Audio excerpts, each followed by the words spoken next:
le titre de ce livre, Racheté pour l'éternité, le chrétien peut-il perdre son salut? Il est écrit par le bien-aimé frère Jacob. Nous sommes présentement à la partie 19 de ce livre, chapitre 4 de cette partie 19, suite, chapitre 4, suite.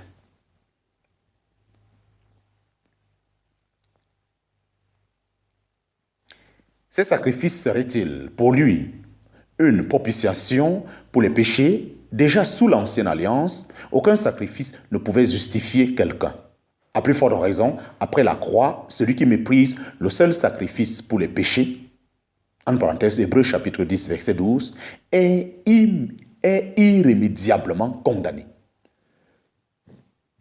Tous les sacrifices dans le temple ne pouvaient plus lui être d'aucun secours. Au contraire, le fait d'offrir ces sacrifices constituait le crime d'avoir foulé aux pieds le Fils de Dieu et d'avoir estimé profane le sang de l'alliance. Encore un mot concernant l'expression « péché volontairement ». Cette expression vient de ce que la loi distinguait le péché involontaire et la transgression délibérée, la loi de Dieu.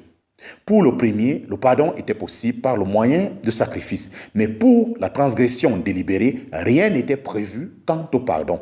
Il n'y avait pas de sacrifice. Le contexte montre que le passage d'Hébreux chapitre 10, versets 26 à 29 ne doit pas être appliqué au faux pas ou même au péché ordinaire des chrétiens, en parenthèse, 1 Jean chapitre 1, verset 9, mais à un rejet total et conscient de l'œuvre de la croix pour retourner sur un terrain juif. Celui qui fait une chose semblable se manifeste comme adversaire, en parenthèse, Hébreux chapitre 10, verset 27, et il se retire pour la perdition, en parenthèse, Hébreux chapitre 10, verset 39. Ne persévérant pas, il n'obtient pas les promesses de Dieu, en parenthèse, Hébreux chapitre 10, verset 36. Il montre au contraire par sa chute qu'il n'était pas né de nouveau. Chapitre 4, petit 6. Si quelqu'un se retire, mon âme ne prend pas plaisir en lui, en parenthèse, Hébreux chapitre 10, verset 38. Mais pour nous, nous ne sommes pas de ceux qui se retirent pour la perdition, mais de ceux qui croient pour la conservation de l'âme, en parenthèse, Hébreux chapitre 10, verset 39. Ces versets affirment que les Hébreux convertis,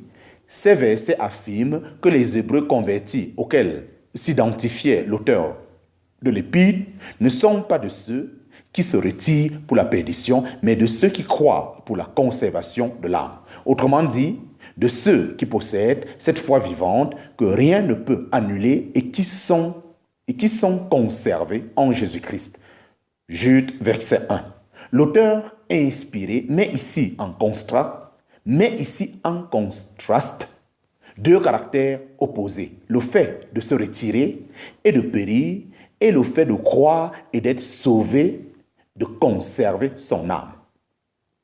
Rappelons encore que l'Épître s'adresse à des Hébreux professant être chrétiens et qu'il pouvait y avoir parmi eux à la fois d'authentiques croyants et de simples professants n'ayant pas la vie de Dieu. Les simples professants étaient en danger de se retirer de la profession chrétienne et de retourner au judaïsme, mais pratiquement le danger existait aussi pour les véritables croyants en but aux persécutions. Il en est de même aujourd'hui par rapport au christianisme. Quiconque professe être chrétien est caractérisé soit par la foi qui le fait vivre, soit par une croyance intellectuelle sans vie en laquelle Dieu ne peut pas prendre plaisir, mais tout croyant est en danger de se laisser aller à vivre comme les autres. En parenthèse, 1 Thessaloniciens chapitre 5, verset 6. Chapitre 4, petit 7. La sainteté sans laquelle nul ne verra le Seigneur. La sainteté sans laquelle nul ne verra le Seigneur. Poursuivez la paix avec tous et la sainteté sans laquelle nul ne verra le Seigneur. Veillant de peur que quelqu'un ne manque de la grâce de Dieu. Hébreux chapitre 12, versets 14 à 15. Ce passage est souvent compris comme si on devait atteindre un certain niveau de sainteté pour parvenir au ciel. On dit que si l'on pêche, on redescend de l'auteur, on redescend de la hauteur à laquelle on était parvenu et on doit recommencer à monter. La comparaison avec l'expression qui précède, poursuivez la paix avec tous, montre clairement que cette interpellation est fausse. Il n'est pas parlé d'un certain degré de paix que nous devrions manifester. Il s'agit bien plutôt d'une disposition d'esprit qui doit être trouvée chez ceux qui sont nés de nouveau. Il en est de même de la poursuite de la sainteté. Si quelqu'un affirme être chrétien, mais qu'il ne poursuive pas la paix et la sainteté dans sa vie pratique, il montre par là qu'il ne connaît pas la paix que Dieu donne, ni la sainteté de Dieu. En outre, il est important de rappeler la signification du terme saint. La traduction littérale est séparée, mise à part pour Dieu. Dieu attend de ceux qui ont été placés par l'œuvre de Christ, acceptés par la foi, dans une position de sainteté qu'ils mènent aussi une vie de sainteté pratique dans la séparation du mal. Ce verset sur la sainteté est illustré pour le cas des sceaux, en parenthèse, Hébreux chapitre 12, versets 16 et 17, dont la parole déclare qu'il est un profane, c'est-à-dire qu'il est étranger aux choses de Dieu. Il n'avait pas la vie.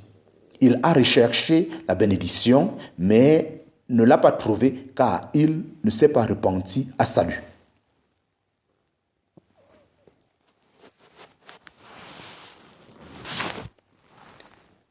Sans la sainteté de position qui nous est donnée, quand nous sommes scellés de l'Esprit, nul ne verra le Seigneur. En parenthèse, Hébreux chapitre 12, verset 14.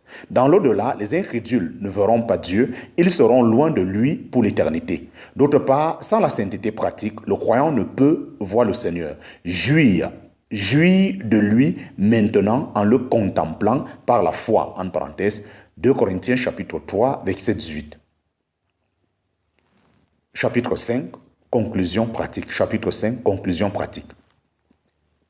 Ayant développé largement les aspects doctrinaux, nous désirons conclure par des exhortations plus pratiques.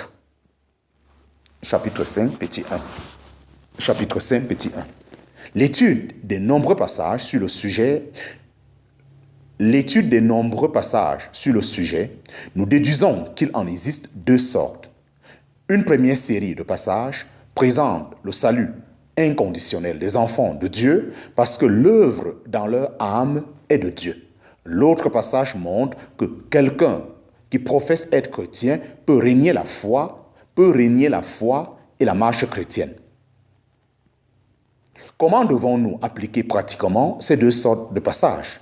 Nous devons laisser la parole de Dieu nous parler d'une manière adaptée à chaque situation particulière. Autrement dit, un message donné est adressé à un destinateur donné. Ainsi, par exemple, la parole « Marie, aimez vos femmes » s'adresse aux hommes et pas à leur épouse. Et l'exhortation « Femmes, soyez soumises à vos maris » est adressée à la femme et non à son époux. On peut relier, pour ainsi dire, ces deux groupes de passages par deux fils de couleurs différents. Un croyant qui ne retient pas de fausses doctrines et ne marche pas dans une mauvaise voie, mais qui doute de son salut, regardant en lui-même, doit tirer sur le fil du premier groupe de passages. Quelqu'un qui déclare être chrétien, mais dont la vie est en contradiction avec la profession, doit tirer sur le fil du deuxième groupe de passages, ou plutôt, d'autres doivent le tirer pour lui.